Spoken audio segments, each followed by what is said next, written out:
George Burns. He's an American comedian and actor. He said the secret to a good sermon is to have a good beginning and a good ending and to have them as close together as possible. You might like today's sermon because I want to talk about the shortest sermon ever. And we're going to be looking at it in Isaiah chapter 61.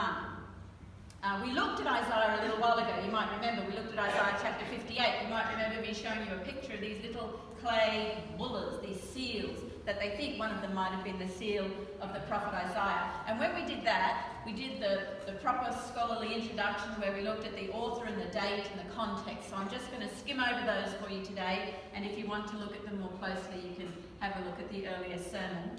The prophet's name was Isaiah, which means God saves, or the salvation of the Lord, the salvation of Yahweh.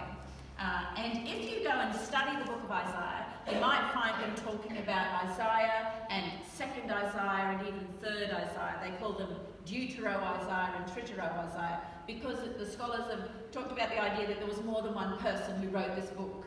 It covers such a long time period that there may have been a second and a third person writing under the name of Isaiah. So he himself wrote around 700 BC, but the context of the work goes up until around 500 BC. And the context of the book of Isaiah is conflict. The first 43 chapters, the people of Israel are in conflict with Assyria, and the second half of the book, they've been in conflict with the people of Babylon. Now, the two chapters that we've looked at, 58 and 61, both occur in that second half of the book. And the people actually were overwhelmed by Babylon. They were taken over by it and taken into exile away from the promised land. And those chapters fall right between when they are sent back to the promised land and they've sort of just arrived, but they're not really settled. They're not really building yet, but they can put down their swords. That part is over. The fight is over, and they can go on with the work of rebuilding. You might remember from when we looked at Isaiah 58, there were some verses about you'll rebuild the walls, you will rebuild the ancient foundations and the streets with dwellings. Those things were all there. In the second half of Isaiah, the people are at this stage where they were in exile, away from the promised land, which was devastating for the people of Israel. They thought they would always live there. And at this time of great national and religious crisis, God speaks to them and he says these beautiful words, "Comfort, comfort my people, says your God. Speak tenderly to Jerusalem and cry to her that her warfare is ended." It's very loving, isn't it? God says these things, and you'll notice that. The other thing you notice, if you look in Isaiah, is there's these passages of beautiful, stunning poetry called the servant songs. Some people call them the songs of the servant or the suffering servant songs. And they're prophecies. In Isaiah 42, you get introduced to this idea that there will be a servant. "Behold, my servant whom I uphold, my chosen, in whom my soul delights. I put my spirit upon him, and he'll bring forth justice to the nations." And after that, the servant gets mentioned in almost every chapter. He keeps coming up with this imagery of the servant, what sort of person he will be, how he will behave. He is anointed, and God's spirit is on him. That anointing is always a sign that God's going to use that person in ministry. And the passage that we're going to look at today, that's all the background, is in Isaiah chapter 61, and it's only 3 verses. It's quite short. So I wonder if you would read it with me. These are the words that Isaiah wrote many, many years before Jesus came, many, many years before today. Let's have a look at what he said. "The Spirit of the Sovereign Lord is on me, because the Lord has anointed me to proclaim good news to the poor.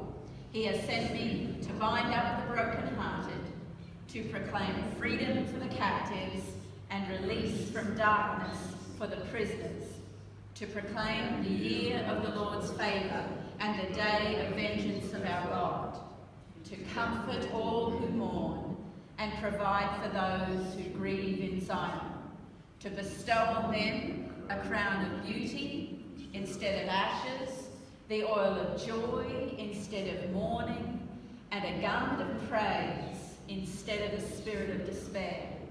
They will be called oaks of righteousness, a planting of the Lord for the display of his splendour." Terrific words, aren't they? And there in the passage you get this description of what the servant will do. The servant will bring good news to the poor. He will bind up the brokenhearted. He will proclaim liberty to the captives. He will proclaim the opening of the prisons for those who are bound. He'll proclaim the year of the Lord's favour and the day of vengeance of our God. And he will comfort all who mourn. It's big stuff, isn't it? These are the things he will do when he comes, the suffering servant of the Lord.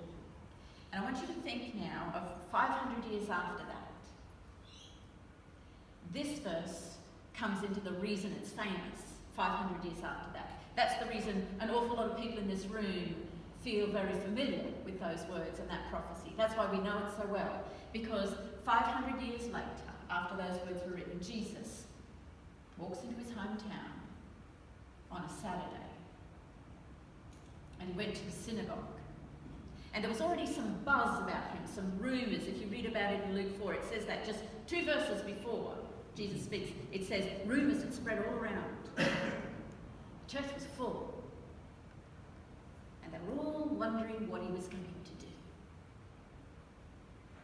And when he came in, they handed him the scroll of the prophet Isaiah.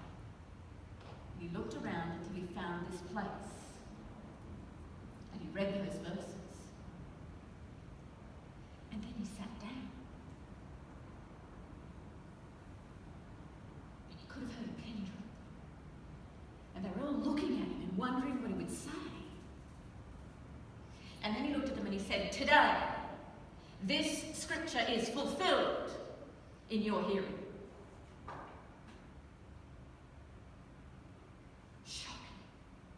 A shocking thing for him to say. He read the text. And he said one sentence. Shortest sermon ever. But it was huge.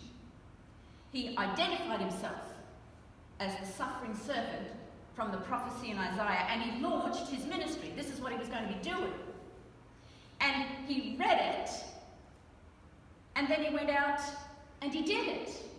In one sense, it's the shortest sermon ever because it's just one sentence. In another sense, it's a really long sermon because he was preaching that for the next 3 years. That is what he did. He didn't just say it. He went out and did it. You have a look at the ministry of Jesus. He was always ministering to the poor and the captive and the brokenhearted. He said, "Blessed are the poor, for yours is the kingdom of heaven." And the woman who was impoverished because of her bleeding, he healed her and put her life back together again. The man who lived wild among the tombstones, who didn't even own what he was wearing, he healed him, put him in his right mind so that he could go and live normally among people. He told a parable about the sheep and the goats and said, if you did this for the hungry and the one who was naked and the one who was in prison, you did it for me. And Jesus himself was poor. He didn't just come and talk about the poor and drive a Mercedes and wear a pinstripe suit. He was poor. Look at all the things he borrowed in his life. He was born and lived into a borrowed feed trough. He got his taxes out of the mouth of a fish. He borrowed a drink of water from a woman no one else would speak to. He borrowed bread and fish from a little boy on a hillside. He borrowed the cords at the temple that he made the whip out of. He borrowed a boat for a pulpit one time, and a borrowed colt carried him into the city. He borrowed the upper room that he and his disciples had their last supper in. And he was nailed to another man's cross, wrapped in borrowed clothes after he died, and he was laid in the tomb of another man.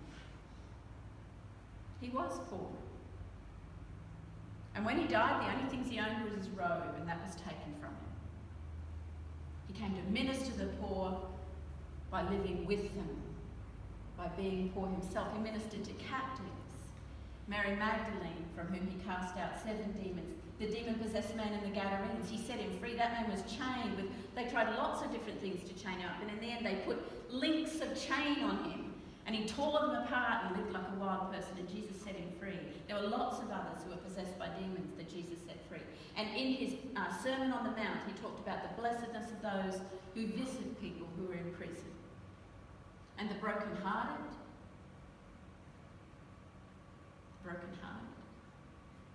Gospels are full of Jesus comforting and ministering to people who were brokenhearted, to the widow of Nain, whose only son had died, to Mary and Martha, desperate at the death of their brother Lazarus, to Jairus, terrified that his little 12-year-old daughter was going to die, to the 10 men who had leprosy that no one in society would even touch or stand near, to the woman, shamed, caught in adultery, dragging a sheet across herself, terrified that she'd be stoned, to Simon Peter, who broke his own heart because of his betrayal of Jesus. He ministered to the brokenhearted. When John the Baptist was captured and put into jail, into prison, he became uncertain about Jesus, and he sent some of his friends to say to Jesus, "Are you the one, or should we look for someone else?" And do you remember what Jesus said to him?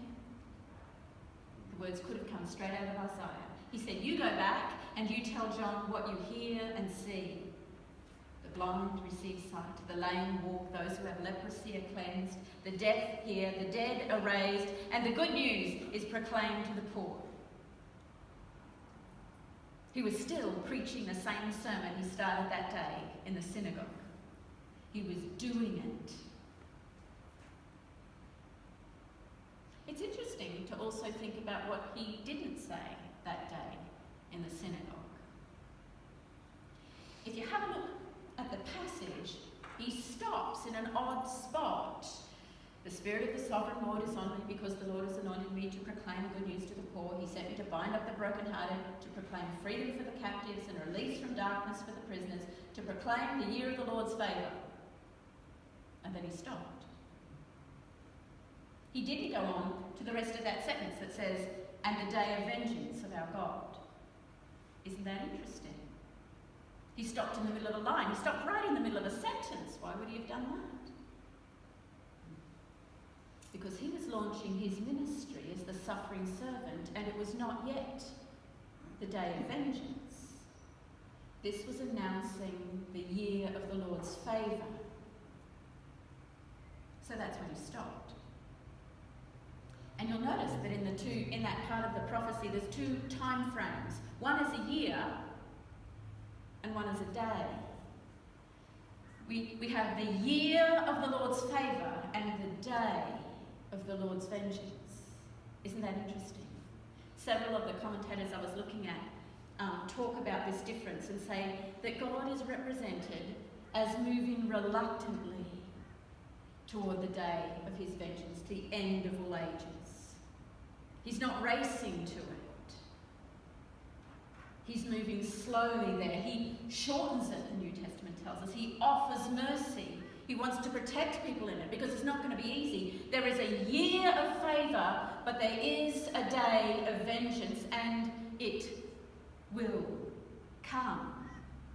And it will come at the hand of the suffering servant prophesied in Isaiah. He announces the year of the Lord's favour, and he will also bring the day of the Lord's vengeance. That's part of the prophecy. Kind Anna sent me a link to this blog by this man, Professor John Stackhouse. And he's talking about COVID-19. Sometimes the day of God's vengeance seems close, doesn't it, Martin? And he's talking about the science of it and the science of this virus and what it will be like and what answers we can get from science. But John Stackhouse then went on to say, Christians look beyond science and ask God for wisdom, for perspective when things like this happen. And we find help in times of trouble. We find an assurance that God reigns, that Jesus is Lord, that nothing happens in this world that God has not got authority over, that he doesn't govern. This world is not going to end this way. He told how it would end, and it wasn't like this. And God will work good even out of this widespread evil.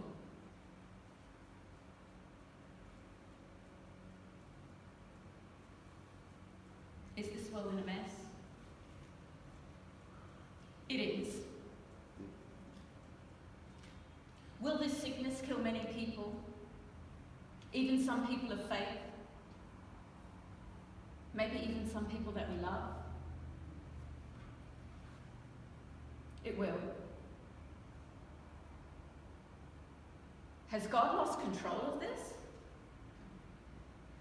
He has not. Will humanity end in this? It will not.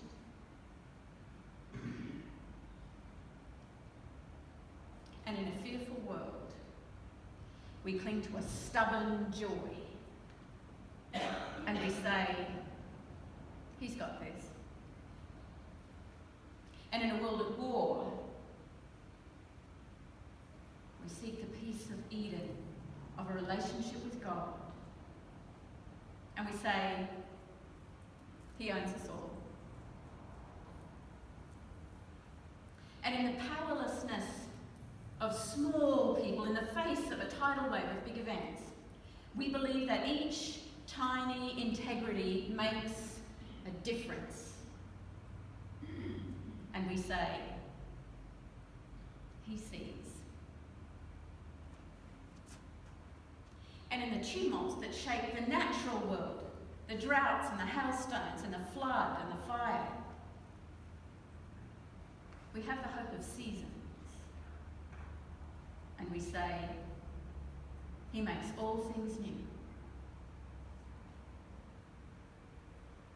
And in a world afraid of a great sickness, we pursue human wholeness.